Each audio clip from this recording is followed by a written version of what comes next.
Hello, it's your favorite sports Unc here. Don't forget to hit that subscribe button to join the fastest growing community on YouTube. Remember, Nightcap doesn't happen without you. So please subscribe or you're going to make Ocho cry.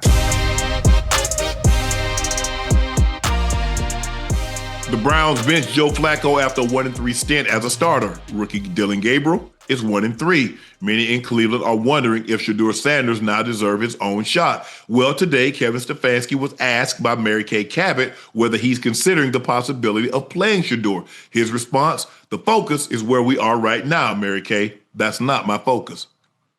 Hey, guys, can we stop asking these questions? Y'all know this man don't want to play Shedeur. You know that. People, we know that. And people, I see people, in the chat, not in the chat, but just in general, when we talk about the Cleveland Browns, they talk about, damn, what's the word? When they don't like someone and they doing them wrong. I forgot the word to use. But listen, we already know what the play was. They didn't want him. It was Andrew Berry. Andrew. It was Andrew Berry's pick. It wasn't the owner. It wasn't Stefanski. So this is exactly what they want.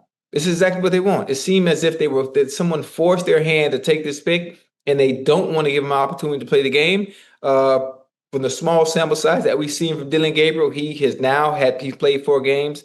They're 1-3. He won't push the ball down the field. It's hard when you can't run the ball, and all you do is that you short fish. Because the big fish don't swim close along the shore. They're out in the deep. And so to get points, you got to push the ball down the field at some point. Yeah, but maybe he's not that comfortable doing just that yet, because we saw him push the ball down the field in the goddamn preseason. We saw him push the ball down the field. I saw him throw short balls. I saw him throw intermediate. I saw him throw dig routes. I didn't really see him throwing anything deep, but I think there's a certain level of uncomfortability that they don't have, because offensively they're not calling plays for him to push the ball down the field, because obviously maybe that's not what he's good at. That's the only thing I think of. Because if he was good at doing it, you would call the plays that call for him to do just that, what we're asking of, in order for you to win games. He's not giving the Browns their best chance to win games. And the fact that Kevin Stefanski understands that my job is on the line, because this is the guy I stood up on the table for and who I wanted to make, the starter of our team. Mm-hmm. At some point, you're going to lose the locker room too, huh? Yeah. You're going to lose the locker room. It just take the right person to say something. A Denzel Ward, a Myles Garrett, your captains, you'd be like, listen, we need to do something.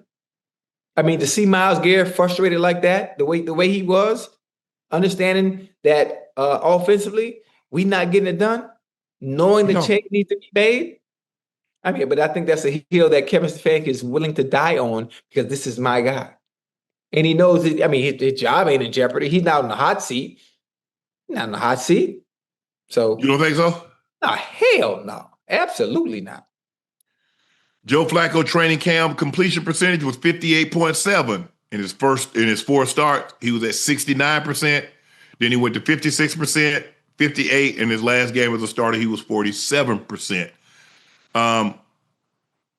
Hey, somebody in the chat, funny as hell. Dillon Gabriel did throw it down the field, but it got intercepted. I'm just tired of put Shedeur in. Man, they don't seem as interested in putting Shedeur in as we're interested in seeing him. And who knows what would happen if he got in there. But I think we want to see what would happen. Yeah. And my thing is, he didn't play. He wasn't even the number 2. Bailey Zappi was the number 2 on Sunday, so he had to deal with a back injury. Well, how you heard it? Well, he just standing on the sideline, so I could get why his back was tight. Hold on. Hi. He had a back surgery, but he was out there throwing balls in pregame. I'm just saying that's what they said. They said warming up, throwing balls. Look, ain't nothing wrong. Ain't nothing wrong with him. The same way there ain't nothing wrong with J.J. McCarthy. There's nothing wrong with him. This is just a game that they do play. If you understand the game and understand what they will do and what they will report, knowing that there's nothing wrong with you to cover their and get us on the outside to shut up. But listen, I played the game. Mm-hmm. I understand some of the things that you will do when you don't really want a person to actually be in the game and to contribute. You don't want to look wrong. You don't want to be wrong in the decisions that you've made. Of course, you're not going to play him, because he probably will go in there and succeed. Mm-hmm. Shedeur Sanders works and operates very well in a chaotic environment. And that's an environment that has been created for him because of who he is, and obviously also because they didn't want him. But he will operate very well in this type of environment. And they don't want that to happen. So what do? We say he's hurt. His back is messed up. You tell the reporters, Kevin Stefanski says, hey, don't ask me. The focus is what it is right now. It's Dylan Gabriel and doing everything we can to make sure he improves week to week. But the clock is ticking, because the next thing that's going to happen, it ain't going to be the reporter saying something and asking questions. It's going to be the own players in your locker room. Dylan Gabriel, his training camp completion percentage was 55%. In his 4 starts, he was at 58%, 56%, 72%, 60%. Yeah.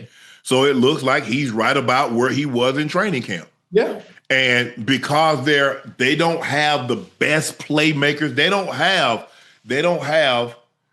the Detroit skill position players. They don't have Green Bay skill position players. They don't have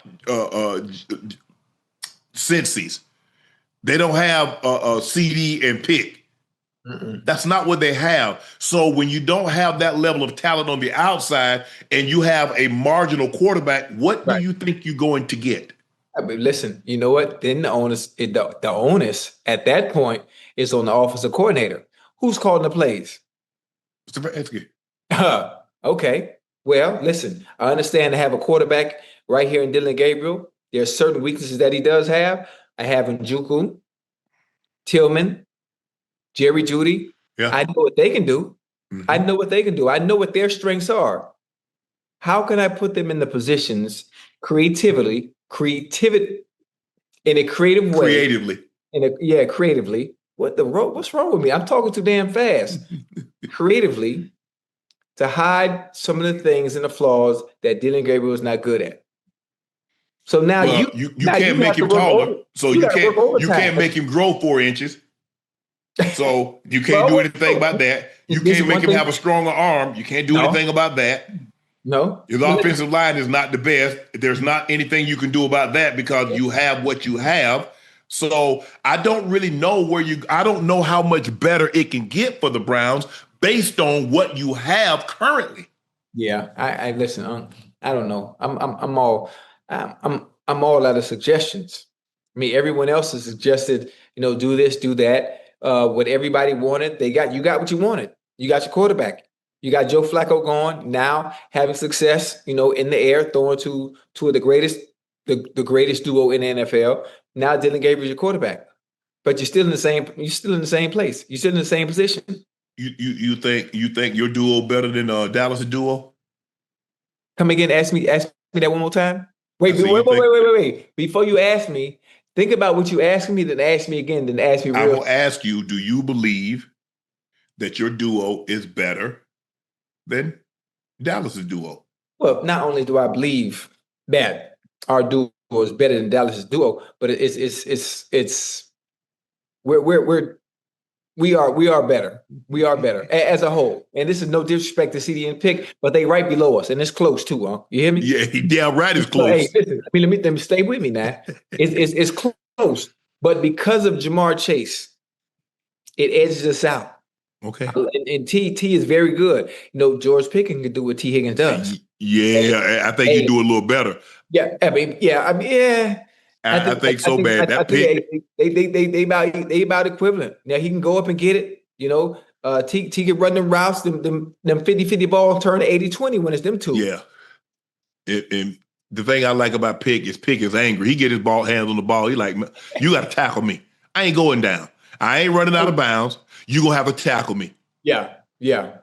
Mm-hmm. I love that, and I love the focus that I've seen from him since he's arrived in Dallas. I love that.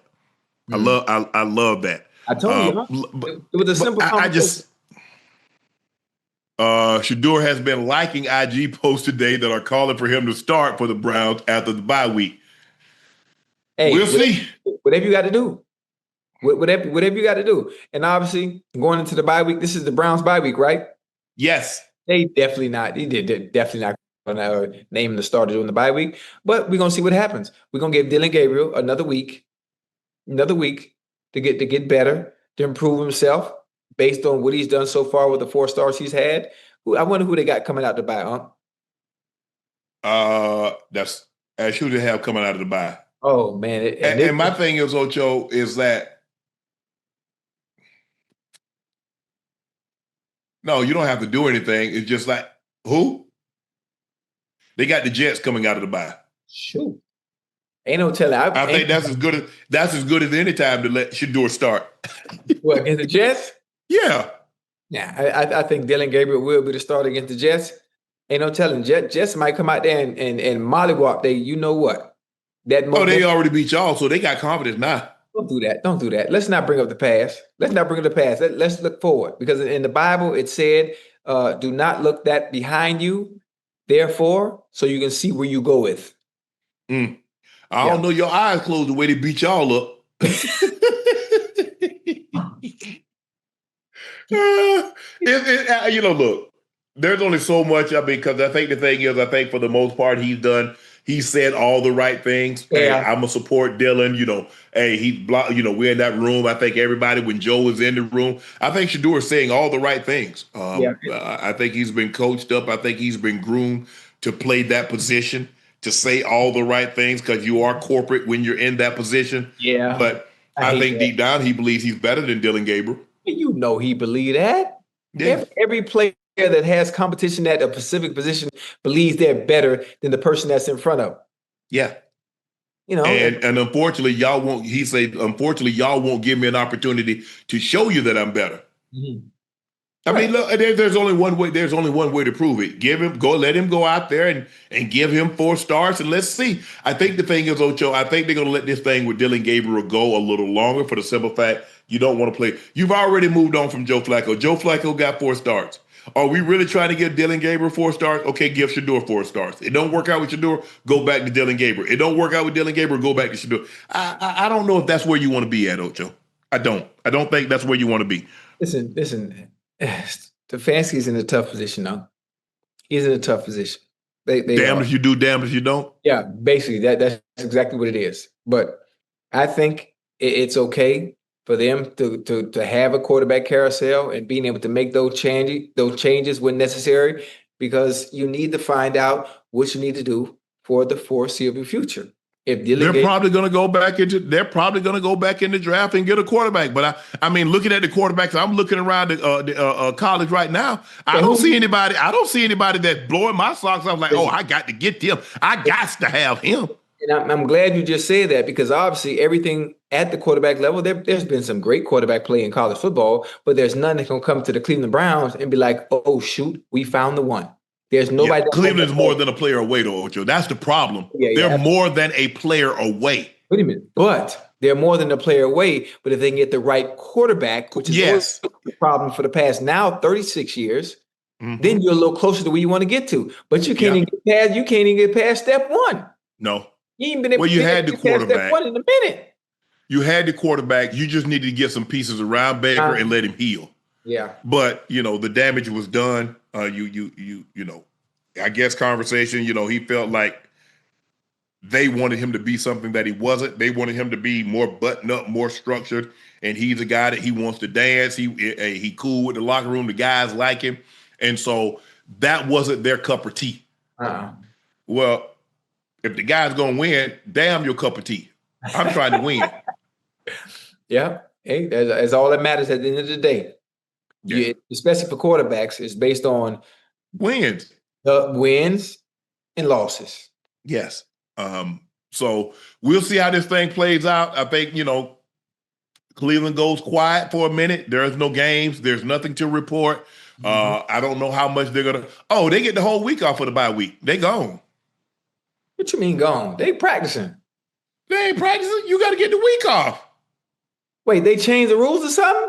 Yeah. Ash, look up and see. I think that's a rule. You get the whole week off. Oh, man, I ain't never see. Man, what? No, hell no. We got Thursday. We got Friday. We got Friday, Saturday, Sunday off. We had a half day Thursday. If everything went good, we got a half day Thursday. But it would. I hope we got a week in Baltimore. But Mike Shanahan wasn't playing that. I don't know. I was like, damn. I'm like, man, such and such, man. Yeah, we getting the whole week off. I'm like, well, damn, we ain't getting no week off. They get the whole week off, yeah. That's crazy. So they got to do any work they want to do all by yourself. But obviously during the bye week, you want to get away from football. Yeah. You want to reset mentally. You want to Mhm. reset mentally, get yourself away from anything football related. Go home, get in your game. I mean, just do whatever you need to detach from the game of football in your bye week. That's the point of it. And when you do come back, you be ready to hit it. You be ready to hit it. All I know is I heal a lot of my own injuries. You're not going to keep me here on the bye week because I got something. I'm nicked. Oh no. Hey. Yeah, you good? Yep. They sell ice at the convenience store. Your ice don't have medicine in it. The only other you got that rabbit turd ice. I got to get that cube ice. It's all the same. Yeah. It all does the same at the end of the day.